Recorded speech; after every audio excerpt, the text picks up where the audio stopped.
बिस्मिल्लाहिर्रहमानिर्रहीम। अस्सलामुअलैकुम वरहमतुल्लाहि वबरकातुहू। मेरे प्यारे पाकिस्तानी भाइयों और बहनों, आज मैं काफ़ी देर बाद आपकी खिदमत में हाज़िर हो रहा हूँ। पिछली वीडियो जो की थी वो 28 मई को की थी और उसमें जो अगले हालात हैं इनके ऊपर कुछ बात की थी, जो अब हालात उस तरफ बनते चले जा रहे हैं।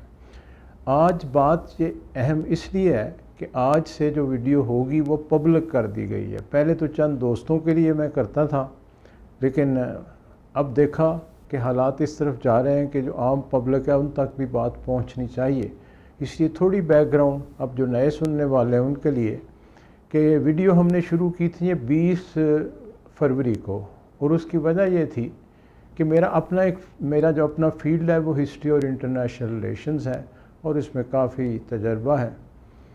ईद के दोस्त अहबाब जो इसी दिलचस्पी वाले हैं या माहरीन हैं उनसे एक तल्लक भी है, तो हम वो जो टीवी पे नहीं आते सारे दोस्त, तो हम सब जो आपस में बैठते थे तो ये महसूस करते थे कि इस वक्त हमारे जो चैनल्स हैं वो इतने ज़्यादा बाइस्ड हो चुके हैं, इतने ज़्यादा मुतअस्सब हो चुके हैं, यानी जानिबदार कोई रहा नहीं। और जिस तरह की कोई सियासी पार्टी से उनका तल्लक है उसी तरह से उनके तज़िये आते हैं, सब कुछ आता है, कोई हुकूमत के ख़िलाफ़ है, कोई उनके हक़ में है। तो ये आम महसूस हो रहा था और ख़्याल था कि आगे जो बात पहुंचती है अवाम तक, उसमें जो सही हक़ाइक़ हैं उन तक पहुंचते नहीं हैं, जिसकी वजह से अवाम में बेचैनी भी पैदा होती है। और साथ साथ फिर ये होता है कि लोग जो हैं वो फिर मनफी सोच में पड़ जाते हैं कि पता ही नहीं मुल्क का क्या होगा। और यानी जिसको कहते हैं सेंसलाइज, यानी एक बात को बढ़ा चढ़ा के मुबालके के साथ पेश करना, ये आम हो रहा था। आम तासर ये था, सब तो नहीं है, जहाँ बहुत अच्छे एंकर भी हैं, बहुत अच्छे तजिया नगार भी हैं और बड़े क्वालिटी वाले हैं, उनकी बात छोड़ने लगे। अक्सरियत कुछ चैनल की चूँकि पॉलिसीज़ हैं तो उसकी वजह से थोड़ा वो ज़्यादा ये ऐसे महसूस हो रहा था। तो ख़्याल आया कि इस तरफ जाया जाए, तो इससे ये शुरू की थी। और आज ये हमारी 17वीं वीडियो है। आज हम जो आगे बात करेंगे हालात के ऊपर, जुलाई आ रहा है और पिछली वीडियो आप देखें तो मैंने कहा था जुलाई ऑनवर्ड्स हालात बड़े अजीब होंगे। तो अब 4 इश्यूज़ बड़े हैं जिन पे बात करते हैं। एक तो वही जो मुल्की सियासत है, और दूसरा ये है कि अब जुलाई में बहुत अहम फ़ैसले आ रहे हैं, कोर्ट्स के फ़ैसले आ रहे हैं या केसेस जो हैं वो मैच्योर हो रहे हैं, जो मुख्तलिफ चल रहे थे मुख्तलिफ तरह के, उनमें करप्शन के भी हैं, उनमें और भी बहुत से हैं, और बहुत सी इंक्वायरीज भी गवर्नमेंट कर रही है, वो भी अब स्टेज पे। इसी तरह नैब के पास भी बहुत से केसेस ऐसे हैं। और फिर कोरोना वायरस जो है इसके ऊपर तो बात ज़रूरी है क्योंकि ये दुनिया में सबसे बड़ा इशू ये बना हुआ है। और फिर ये जो हमारे इर्द गिर्द बैनुल-अक़वामी सियासी हालात हैं ये किस तरफ जा रहे हैं, और चाइना ने जो अभी नई बड़ी मूव्स की हैं जिसके बारे में पिछली वीडियो मैंने कहा था कि पाकिस्तान और चाइना जो है आपस में इन्होंने एक इक्का किया हुआ इंडिया को सबक सिखाने का, और इन्होंने एक स्ट्रेटजी बनाई है, उसके तहत ये कुछ करेंगे।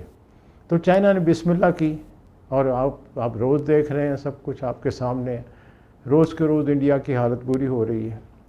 तो ये कुछ ऐसे इशूज़ हैं। साथ साथ दुनिया में जो दूसरे ममालिक हैं अब उनका रुख किस तरफ है, चूँकि दोनों न्यूक्लियर पावर हैं, इंडिया, पाकिस्तान और अब तो चाइना उसमें आ गया। 3 न्यूक्लियर पावर का क्लैश है और ख़तरा जो है वो बढ़ रहा है कि इसमें बाकी जो दूसरी क़ुव्वतें हैं जिनमें रशिया है, अमेरिका है और यूरोपीय ममालिक हैं, यूके है, जिनके पास एटम है, तो वो कूद ना जाएँ इसमें या पीछे से जिसको कहते हैं शह ना दें।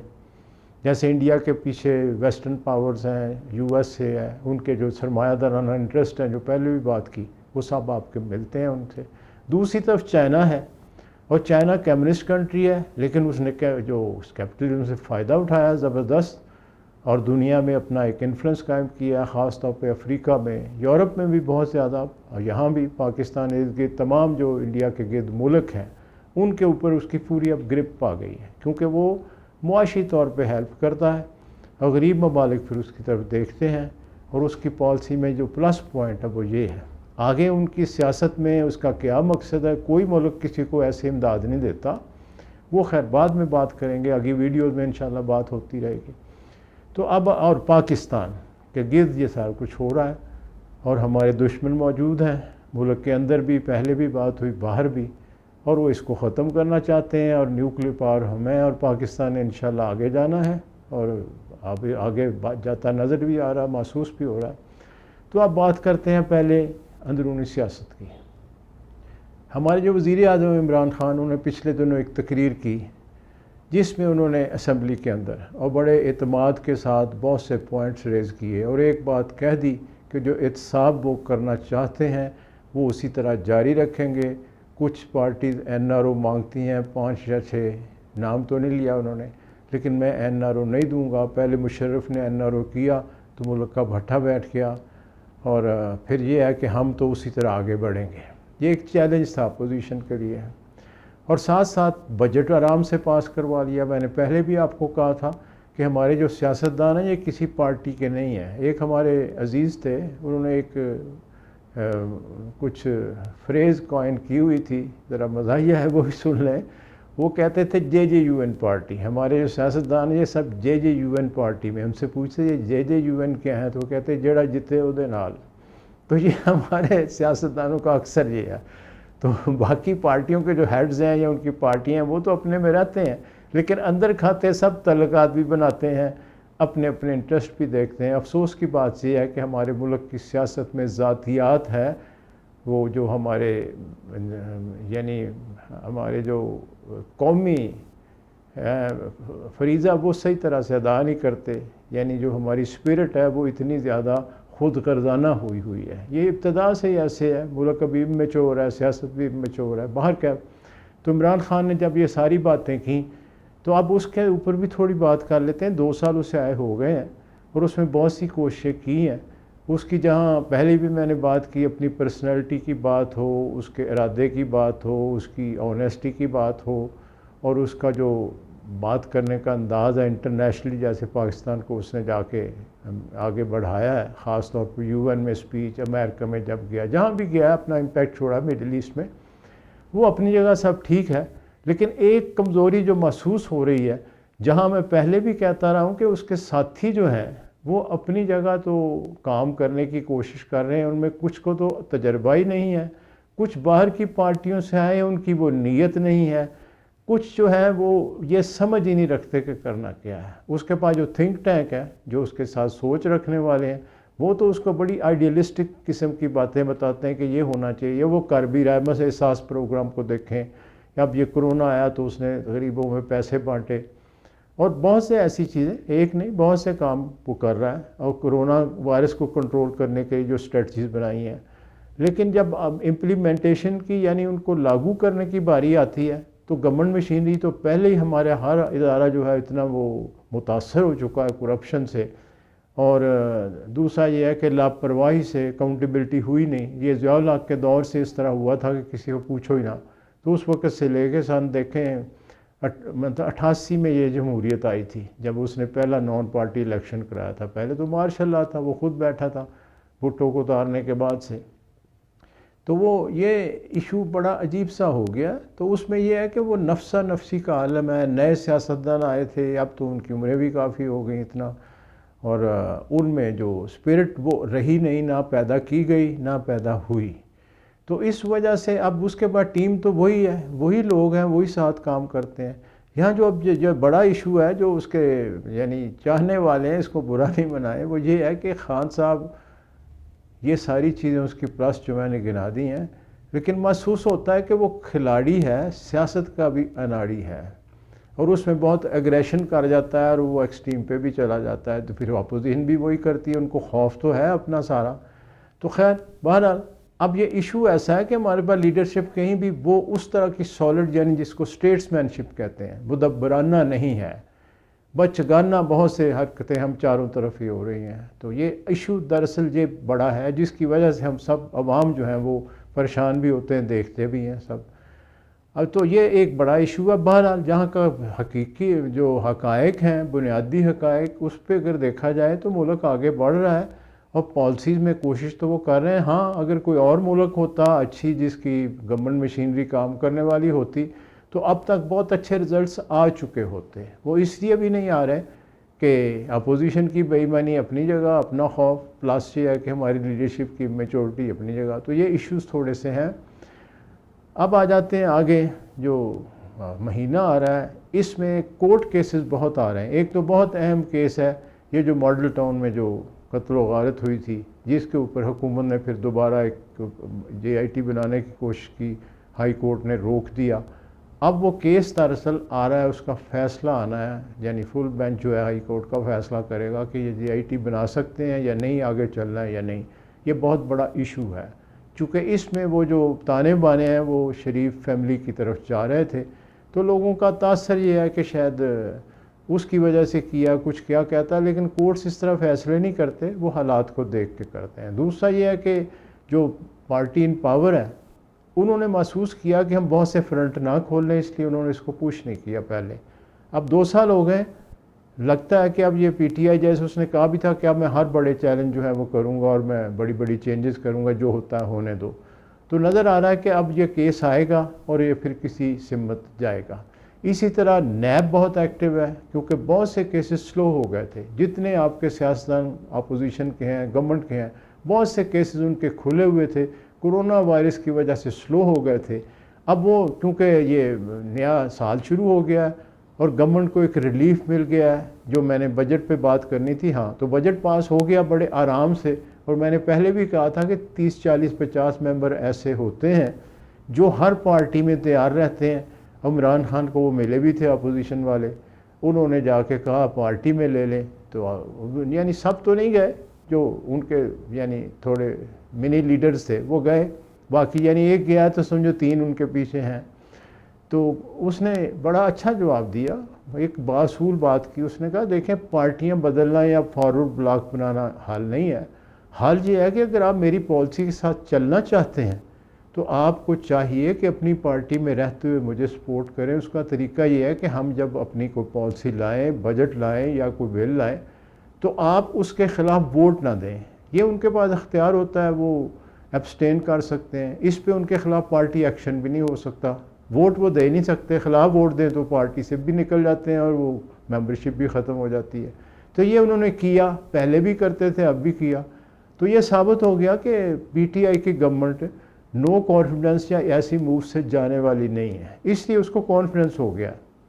तो अब आगे बढ़ रहा है वो बाहर। इसी तरह अब कोर्ट्स ने भी देख लिया, रिलीफ सबको मिल गया कि अब गवर्नमेंट तो स्टैंड करेगी। और आप देखें कि जितने सुप्रीम कोर्ट से लेकर नीचे तक सब कोर्ट्स ने बड़े बड़े फैसले जो हैं वो गवर्नमेंट के हक़ में दिए हैं। हक़ से मुराद ये नहीं है कि उनको कोई अप्रिशिएट किया या नहीं, यानी जहाँ ये शुगर माफिया मसलन गया और गए स्टे लेने के लिए, तो कोर्ट्स ने स्टेट नहीं दिया, ठीक है ना। कई जगह सुप्रीम कोर्ट ने झाड़ भी डाली और कई जगह कोर्ट्स ने कहा कि इनका राइट है, इनको वो करने दें, अपनी इंक्वायरियाँ करने दें, कमीशन जो है अपना काम करे सारे।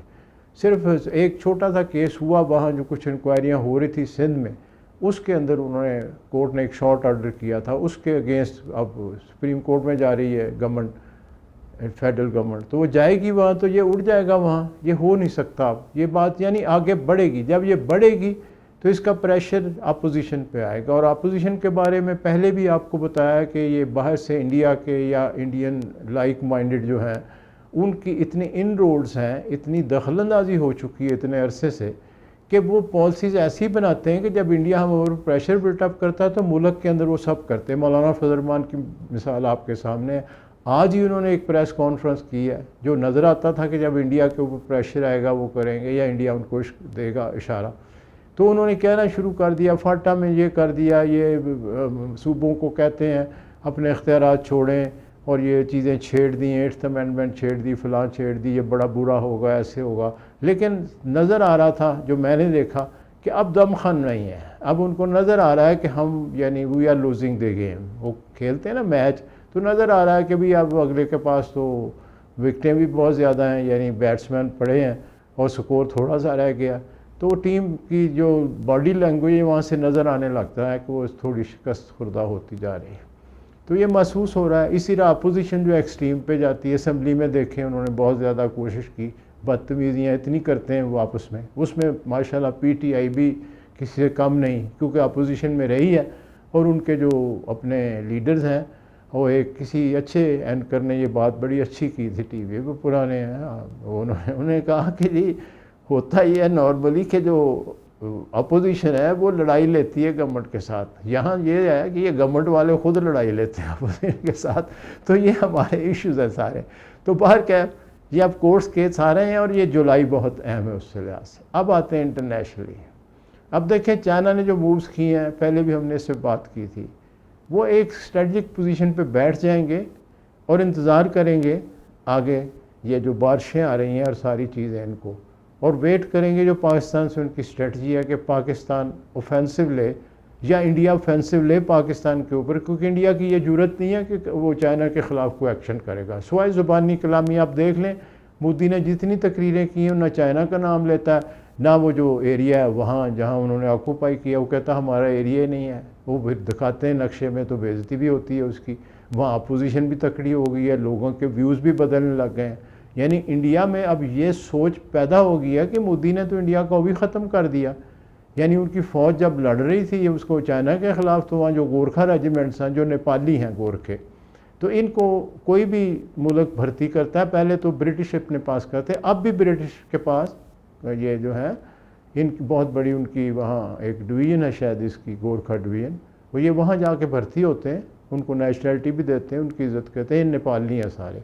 तो इंडिया के भी 40-50 हज़ार का है वो नंबर, और वो उन्होंने इन्हीं के बॉर्डर पे लगाया था। और जब नेपाल ने अपने वो जगह क्लेम की तो उनको कहा गया कि इनके ख़िलाफ़, उन्होंने कहा जी हमने नहीं लड़ना, ये हमारा मुल्क है। ये तो नहीं कहा कि लड़ें जाके, लेकिन उन्होंने उनको थोड़ा सा जिसको कहते हैं कि वो थोड़ा सा कोशिश की देखने के इनके व्यूज़। इसी तरह अब सिखों के बारे में उनको सोच आ गई कि पंजाब बॉर्डर पर तो सारे सिख हैं, और जिस तरह पाकिस्तान ने करतारपुरा खोला और वो किया, बहुत अच्छी मूव्स थी। सिख बहुत फ्रेंडली भी हो गए आपके, और इंडिया में पिस भी रहे हैं। बाकी अक़लियतें तो हैं ही हैं मुसलमानों के साथ जो हो रही है। तो इंडिया का अपना शरादा जो है विद इन आर्म फोर्सेस भी प्रॉब्लम आ गई है कि कल को हम बड़ा को मार्का करने की कोशिश करें तो हमारी फ़ौज में इतने जासूस होंगे कि हमें तो डिफीट हो जाएगी। अब ये इशू बन गया उनके लिए, और ये पाकिस्तान के लिए प्लस है। बाहर क्या है, लेकिन इंडिया के हालात ऐसे हैं जो महसूस होता है कि वो बाज नहीं आएगा कश्मीर के ऊपर, और कश्मीर की पूरी आबादी उनके साथ नहीं है। अब आज ही मैं देख रहा था कि कश्मीर में लोगों ने यानी फ्लैग्स उठा लिए हैं, चाइना को कहते हैं आप हमारी मदद करें, पाकिस्तान को तो कह ही रहे हैं। ये अब नई बात शुरू हो गई है। तो इंडिया अब अगर यहाँ से अटैक करता है हमारे यानी ये LOC पे जो लाइन ऑफ कंट्रोल है, तो वहाँ तो फिर पाकिस्तान तो जवाब देगा, लेकिन पॉसिबिलिटी है आगे कि वो इंटरनेशनल बॉर्डर पे भी आएगा।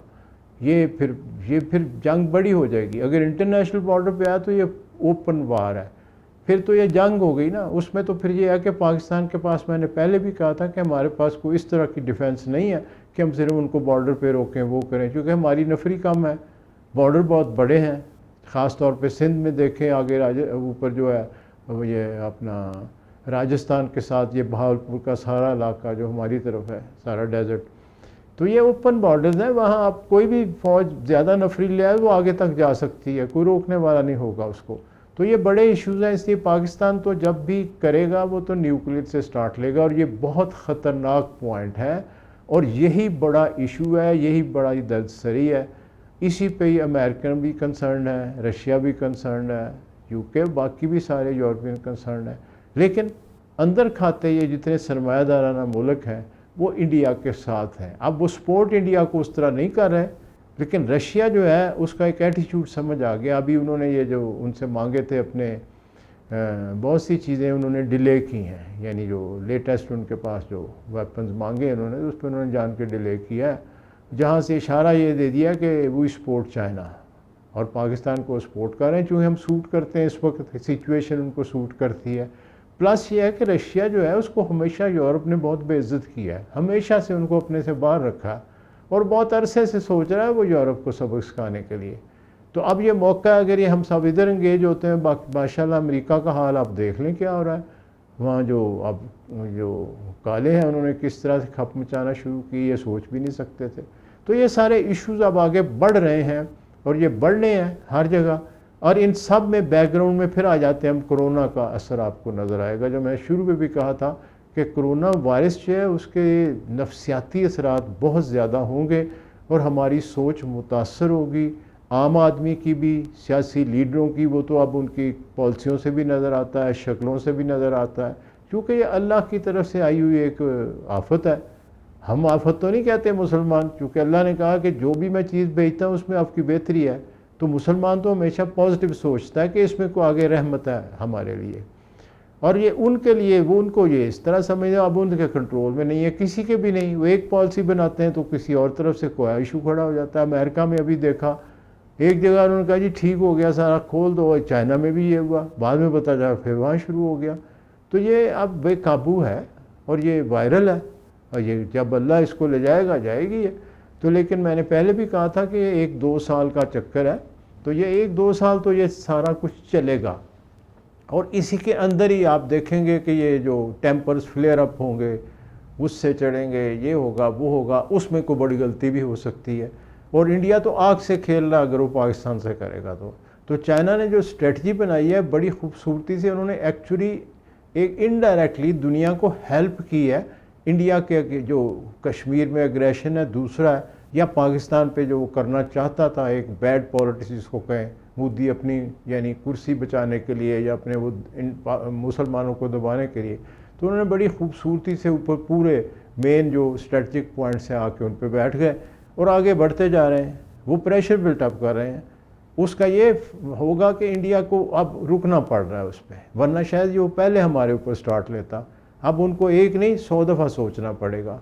आएंगे तो उन्हें पता है हमें मार भी पड़ेगी। आज जो बहुत बड़ा वाक़या हुआ है, जो यानी आई ओपनर है, इंडिया ने बड़ी गन से फायरिंग की है LOC के ऊपर। पहले ये नहीं हुआ, छोटी गन से यूज़ करते थे बॉर्डर तक के वो, अब वो बड़ी गन से मुराद है पीछे हमारी जो इंस्टॉलेशन है कश्मीर में, उनके ऊपर उन्होंने अटैक किया। ये पता चलता है कि वो अब जानबूझ के हमारे गले पड़ रहे हैं। हमें भी ये करना पड़ा है, वहाँ वादी के अंदर वो गंद लगाते हैं, फिर हमें अपने कमांडोज भेजने पड़ते हैं और वहाँ जाके फिर उनको ये ख़त्म करके आते हैं जाके। उसको अनाउंस तो नहीं करते, लेकिन हमारी चूँकि फ़ौज अब बहुत प्रोफेशनल हो चुकी है, और जैसे मैंने पहले भी कहा था कि पाकिस्तान ने अपनी तैयारी की हुई है। इंडिया के अंदर कह लें या कश्मीर के अंदर कह लें, मेरा अपना अंदाज़ा है कि तकरीबन 15-20 हज़ार कमांडोज मौजूद हैं। और वो कोई ये नहीं है कि ISI ने या वो भेजे, नहीं, उसमें मुजाहिदीन भी हैं कश्मीर, ये अफ़गानिस्तान के, ये सब मौजूद हैं। क्योंकि ये एक नज़रिया है मुसलमानों का कि मुसलमानों के लिए लड़ा जाए। और ये मैंने पहले भी कहा था कि ये ऊपर जो रीजन है, ये हमेशा यहाँ मुसलमान इन्हीं को साथ, जो भी आता था, तुर्क आए तो वो अफगानों को लेके आए, कोरा आया तो लेके आए, इमरान खान की फैमिली का आपको बताया था, उसकी मदर फैमिली जो है वो सारी अहमद शाह अब्दाली के साथ आए थे, यहाँ सेटल हो गए। तो ये सारा होता रहता है। इसलिए पाकिस्तान और अफ़गानिस्तान को आप अलहदा नहीं समझें, ये मुसलमानों का एक रीजन है। और आगे जो महसूस होता है, ये सब आप इकट्ठे हो जाएंगे किसी स्टेज पे और इंडिया को मार पड़ेगी, क्योंकि ग्राउंड रियलिटीज़ तो यही हैं। कश्मीर जो है वो तो उबल जाएगा एकदम। इस वक्त कश्मीरी बोल नहीं रहे, उनके ऊपर जुल्म है, सब है, लेकिन वहाँ जो यानी अरेंजमेंट कर दिए गए हैं कमांडोज के, वो जब वो उनको कहा जाएगा वो सर उठा लेंगे। अभी तो उन्हें वहाँ सिर्फ एक स्लीपिंग सेल्स की शक्ल में रखा हुआ। इंडिया अब इसलिए डेस्परेट पे कराची देखे उन्होंने स्टॉक एक्सचेंज पे हमला किया। हाँ, एक आज और बड़ा डेवलपमेंट हुई कि सिक्योरिटी काउंसिल ने कंडेम किया है इसको, यानी स्टॉक एक्सचेंज पे जो हमला है। ये हैरान कुन बात है, उसमें इंडिया भी मौजूद है, सब उन्होंने मुखालफत की, चाइना ने वो पेश किया और वहाँ सिक्योरिटी काउंसिल ने उसको कंडेम किया और पाकिस्तान को कहा कि आप एक्शन करें। ये बहुत बड़ी एक हमारी डिप्लोमेटिक विक्ट्री है। लेकिन ओवरऑल अगर गवर्नमेंट की पॉलिसी देखें तो इमरान खान का अपना जो है यानी फॉरेन पॉलिसी के ऊपर जो स्टेटमेंट्स हैं या उसने जो इनिशिएटिव लिए वो ज़्यादा यानी ज़ोरदार है, लेकिन पीछे जो हमारा फॉरेन अफेयर उसकी सपोर्ट उस तरह से नहीं है। यानी महमूद कुरैशी साहब, आर रिस्पेक्ट टू हिम, एक वो रिलीजियस फैमिली से भी है और उनका अंदाज़ ज़रा दरवेशाना है, वो बात भी करते हैं तो नरम करते हैं। ये फॉरेन मिनिस्टर को थोड़ा सा अग्रेसिव भी होना चाहिए, उसकी टोन भी अग्रेसिव होनी चाहिए, या वहाँ से कुछ इनिशिएटिव या अग्रेशन ज़्यादा शो होना चाहिए। हमारे वो जो स्पोक्समैन आते हैं वो भी सिर्फ ज़ुबानी कंडेम करते हैं। तो ये सारे इश्यूज़ हैं जो वीकनेसेस महसूस होती हैं, जो हमारे सिस्टम में मौजूद हैं। और गवर्नमेंट नहीं है, बस आप इस तरह कह रहे हैं, और अपोजिशन आप उसके हाथ पाँव कोई नहीं है, और केसेस आगे बढ़ रहे हैं, वो बढ़ेंगे भी। जब वो बढ़ेंगे, क्लैश बढ़ेगा, फिर उसने अपनी पार्टी के अंदर जो पकड़े गए हैं उनको भी, उन पे भी जाना है। तो ये आप खप बढ़ेगी, विद इन कंट्री भी बढ़ेगी, बाहर भी बढ़ेगी। तो आप सबसे ये है कि इसको वॉच भी करें, अपना आप ठीक रखें बस, और क्या है। हम मुल्क के लिए दुआ करें, वह मुल्क की बात। ग्राउंड रियलिटीज़ ये हैं कि ये पाकिस्तान की स्ट्रेटजिक पोजीशन ये है कि इसकी सबको ज़रूरत होगी कि एग्जिस्ट करे। यहाँ तक कि जो इंडिया के फेवर करने वाले कंट्रीज़ हैं, उन्हें भी इंडिया को चेक रखने के लिए पाकिस्तान की आगे ज़रूरत पड़ेगी। ये आगे आप देखेंगे इंशाल्लाह, फिर इस पे बात करेंगे। वीडियो ज़रा लंबी हो गई, लेकिन आज चूँकि पब्लिक की थोड़ी मैंने ज़रा बात लंबी कर दी, तो इंशाल्लाह चंद दिन बाद फिर हाज़िर हूँगा।